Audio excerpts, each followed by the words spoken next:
Welcome back to my channel learn by strategy. आज हम इस वीडियो में पढ़ने वाले हैं कॉस्ट शीट के बारे में। ठीक है, इससे पहले मैंने आपको प्रीवियस वीडियो में कॉस्ट अकाउंटिंग के बारे में पढ़ाया था।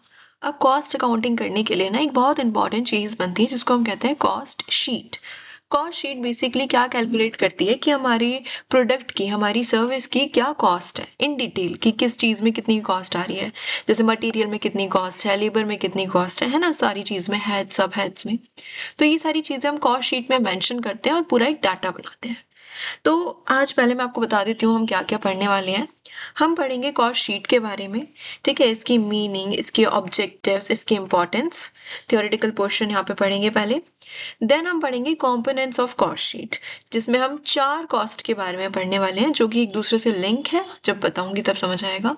फिर हम कॉस्ट शीट का फॉर्मेट अच्छे से डिस्कस करेंगे। ओके, तो स्टार्ट करते हैं कॉस्ट शीट से। जैसा कि मैंने आपको बताया, पूरी कॉस्ट हम अच्छे से मेंशन करते हैं एक शीट में, उसी को हम कॉस्ट शीट कहते हैं। सो लेट्स सी क्या लिखता है यहाँ पे। A cost sheet is a statement prepared to show the detailed cost of production of a product or a services during a specific period. Detail cost बताते हैं उस शीट में। ठीक है, It show the total cost as well as cost per unit under various heads of cost. इसमें हम total, हमारी total cost कितनी लग रही है और हमारी कॉस्ट पर यूनिट कितनी लग रही है, ये दोनों हम उसमें डिस्क्लोज करते हैं, दोनों हम उसमें कैलकुलेट करते हैं। ओके, तो कॉस्ट शीट बनाने से ना हमें एक बेसिक क्वेश्चन का पता चल जाता है कि हमारा प्रोडक्ट बनाने में हमारा कितना पैसा जा रहा है। ठीक है, जिसको हम कहते हैं कितनी लागत लग रही है। So how much did it cost us to produce this product. It collect all the cost related to material में कितना लग रहा है, लेबर में कितना लग रहा है और बाकी कितनी चीज़ों में एक्स्ट्रा कॉस्ट लग रही है। ठीक है, और ये एक सिस्टमैटिक फॉर्मेट में अरेंज होता है। अब देखते हैं ऑब्जेक्टिव की बात। तो ऑब्जेक्टिव आप खुद सोच लो, थोड़े ऐसे बन जाएंगे तो कि हम टोटल कॉस्ट पता चल जाती है, हमें कॉस्ट पर यूनिट पता चल जाती है, हम सेलिंग प्राइस फिक्स कर पाते हैं। एक बार हमारे को कॉस्ट पता चल गई और फिर हम जो भी प्रॉफिट मार्जिन रखना है हम वो रख के क्या कैलकुलेट कर लेंगे, सेलिंग प्राइस। ठीक है, control cost by comparing past and present data, कि अगर कॉस्ट स्टैंडर्ड कॉस्ट से ज़्यादा या कम हो रही है तो हम उसको कंट्रोल कर लेंगे करेक्टिव मेजर्स लेके। मेजर एफिशिएंसी, प्रोडक्शन की एफिशिएंसी को हम मेजर कर पाएंगे। Help management in decision making में भी ये बहुत ज़्यादा हेल्प करती है। तो इंपॉर्टेंस की बात करते हैं। तो इंपॉर्टेंस में क्या है, cost sheet is important because it help management to know where money is spent. जैसे कि मैंने आपको बताया, हर चीज का कॉस्ट हम अलग हेड में शो करते हैं। जैसे मटेरियल की कितनी कॉस्ट लग रही है, लेबर में कितनी कॉस्ट लग रही है, तो हम आराम से क्या देख सकते हैं कि कहाँ कितना पैसा लग रहा है। Basically it assist in cost reduction, मतलब कि अगर हमें लगेगा कि यार मटेरियल जो है ना, मटेरियल में ज़्यादा पैसा लग रहा है, हमारी कॉस्ट जो है ज़्यादा लग रही है मटेरियल में, हमें सप्लायर चेंज करना पड़ेगा, तो इस तरीके से हम कॉस्ट रिडक्शन भी कर सकते हैं। Help in budget preparation, budget prepare करने में हेल्प करती है, प्रॉफिट प्लानिंग करने में हेल्प करती है और प्राइस कोटेशन बनाने के लिए ये जो है बेसिस होती है। ठीक है, सो यहाँ पे ये सारी थ्योरी थी। आई होप ये चीज़ आपको समझ आ गई हो। नेक्स्ट देखते हैं कॉम्पोनेंट्स ऑफ कॉस्ट, बहुत ही इंपॉर्टेंट है। बेसिकली जो कॉस्ट है ना, देखो जो कॉस्ट की फॉर्मेट है, पूरा कॉस्ट शीट है ना, उसके लिए ये बहुत इंपॉर्टेंट है, इसको ध्यान से देखना। तो कंपोनेंट में जो हमारी टोटल कॉस्ट होती है उसको हमने कुछ ऐसे छोटे छोटे टुकड़ों में डिवाइड किया हुआ है। सबसे पहली और सबसे छोटी होती है primary cost, which is prime cost. ठीक है, तो नाम से ही समझ आ रहा है कि प्राइम की ये तो लगेगी ही लगेगी, इसके बिना तो प्रोडक्शन होगा ही नहीं। It is a basic cost. So prime cost is basic cost of production. Prime cost में क्या क्या चीजें आ जाती हैं, direct material, direct labour, direct expenses. Example से बता दियो, समझ आएगा। जैसे कि अगर हम फर्नीचर की कोई वो है, हमारी कंपनी है, शॉप, फैक्ट्री, हम फर्नीचर प्रोड्यूस कर रहे हैं, सोफा, बेड्स वगैरह, तो फर्नीचर बनाने के लिए हमारा डायरेक्ट मटेरियल क्या होगा, वुड होगा ना। वुड के बिना नहीं बन पाएगा furniture, so would is direct material. Direct labour क्या होगा, अब वुड का काम है तो डायरेक्ट लेबर के लिए क्या जाएंगे, कारपेंटर्स को लेके जाएंगे। ठीक है, ये चीज़ क्लियर हुई। तो ये सारी direct material, direct labour, direct expenses हमारी प्राइम कॉस्ट में आते हैं। तो यहीं से इसका फॉर्मूला जनरेट हो जाता है, direct material plus direct labour plus direct expenses. यहाँ पे एग्जांपल है, जैसे रॉ मटेरियल इतने का है, वेजेस जो हमने वर्कर्स को पे करे वो 30,000, डायरेक्ट एक्सपेंसेस 5,000, इनको प्लस कर देंगे तो हमारी प्राइम कॉस्ट निकल के आ जाएगी। एक और चीज यहाँ आप देख रहे हो, wages paid to workers. Direct labour को हम कभी सैलरी प्रोवाइड नहीं करते हैं, हम हमेशा वेजेस प्रोवाइड करते हैं। तो वेजेस जो है वो हमेशा प्राइम कॉस्ट में शो होगा और जो सैलरी है वो नेक्स्ट कॉस्ट में शो होगी, मैं आपको बताऊंगी बाद में। ठीक है, अब यहाँ से यहाँ तक क्लियर है। अब नेक्स्ट आती है वर्क कॉस्ट, जिसको हम फैक्ट्री कॉस्ट भी कहते हैं, ठीक है।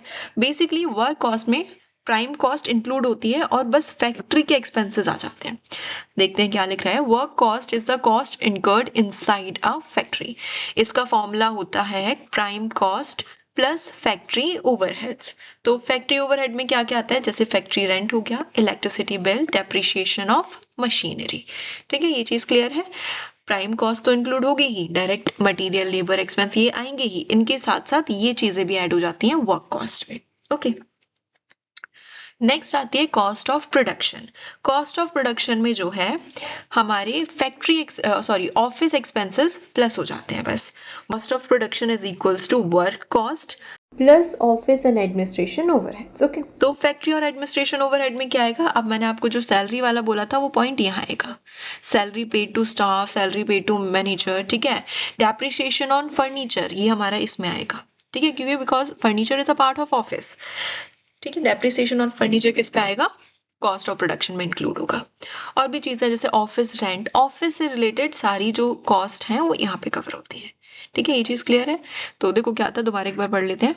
जो हमारी प्राइम कॉस्ट थी वो हमारी बिल्कुल बेसिक कॉस्ट, फिर आती है वर्क कॉस्ट जिसमें प्राइम कॉस्ट इंक्लूड होती है, फिर हमारी आती है कॉस्ट ऑफ प्रोडक्शन जिसमें हमारी वर्क कॉस्ट इंक्लूड होती है, देन इसके बाद हमारा आता है कॉस्ट ऑफ सेल्स जिसमें कॉस्ट ऑफ प्रोडक्शन इंक्लूड होती है। समझ रहे हो, ऐसे लेवल चल रहा है ये। अब cost of sale is a total cost incur to sell a product. पूरे प्रोडक्ट को सेल करने में कितना कॉस्ट लग रहा है। हमने देखो सबसे पहले बेसिक कॉस्ट निकाली एक प्रोडक्ट की, बेसिक कॉस्ट के बाद फैक्ट्री इंक्लूड कर दिया उसमें, फैक्ट्री के एक्सपेंसेस, फिर ऑफिस के एक्सपेंसेस ऐड कर दिए। अब हम सेलिंग एंड एडमिनिस्ट्रेटिव ओवरहेड को ऐड कर देंगे। ये क्या होता है, आप जब आपने प्रोडक्ट रेडी आप उसको बेचोगे ना, तो थोड़ी एडवर्टाइजमेंट करोगे, थोड़ी सेल्स कमीशन दोगे, ट्रांसपोर्टेशन पे चार्जेस लगेंगे, तो वो सारे सेलिंग एंड डिस्ट्रीब्यूशन ओवरहेड्स में आ जाते हैं, ठीक है। तो cost of sale is total cost incur to sell a product, जिसका फॉर्मूला होता है cost of production which is this cost plus selling and distribution overhead.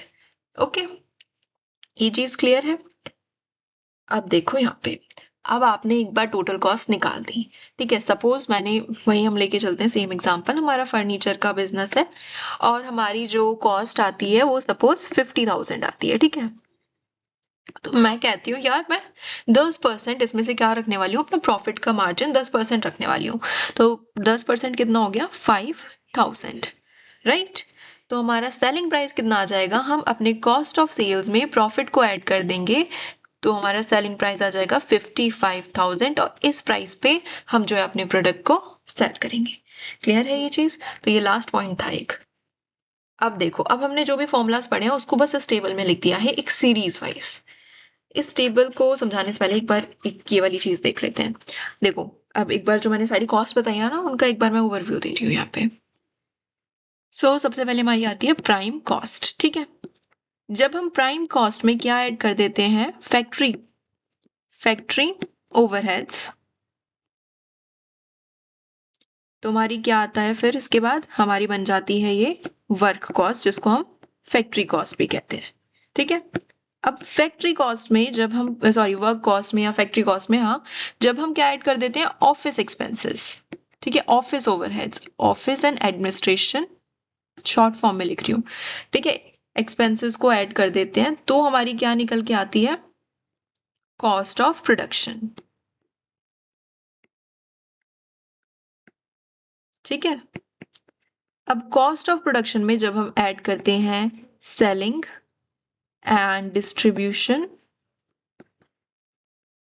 Expenses, तो हमारी लास्ट में क्या निकल के आती है, टोटल कॉस्ट, ठीक है। ये चीज याद रखना, ये सारे फॉर्मूले को मैंने समराइज कर दिया यहाँ पे। अब इसमें आ जाओ यहाँ पे कॉस्ट शीट में। ये फॉर्मेट होता है, आपको ऐसे बनानी होती है। ये सबसे पहले आप हेडिंग डालोगे cost sheet for the year, फिर यहाँ हम लिखते हैं टोटल कॉस्ट और यहाँ लिखते हैं हम कॉस्ट पर यूनिट, ठीक है। अब देखो सबसे पहले वही हमारी प्राइम कॉस्ट के जो एलिमेंट्स है वो आते हैं, direct material, direct labour, direct expenses, यहाँ पे हम मेंशन करेंगे। इनको प्लस करते हैं तो हमारी निकल के आती है प्राइम कॉस्ट, ठीक है, टोटल कॉस्ट और कॉस्ट पर यूनिट दोनों के उसमें निकल के आएगी।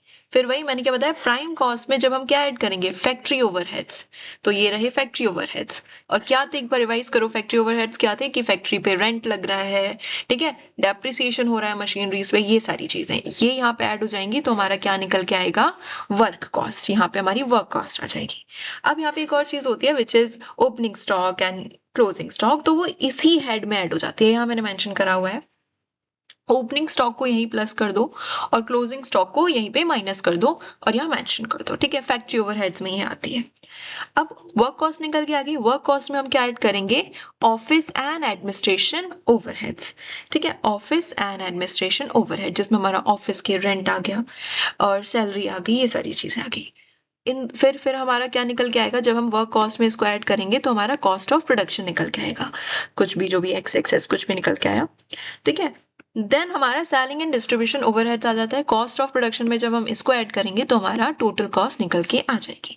सपोज यही ले लेते हैं, हमारी 50,000 टोटल कॉस्ट आ गई है।